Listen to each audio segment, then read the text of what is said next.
大家好，因為可能我係獨居老人嘅關係，所以冇人同我揸機，所以我好少影自己㗎。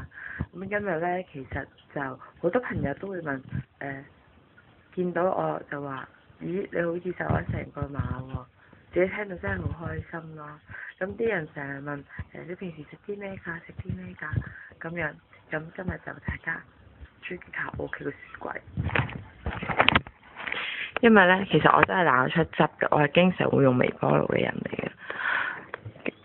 大家可以睇到咧，我係咧會將啲肉咧分好晒份量之後，仲要醃埋，然後咧就雪起佢，一份為之一餐，一份為之一餐，就咁啦。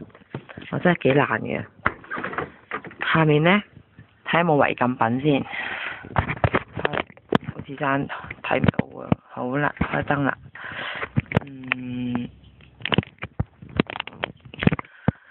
菜咧，我都係分花份嘅。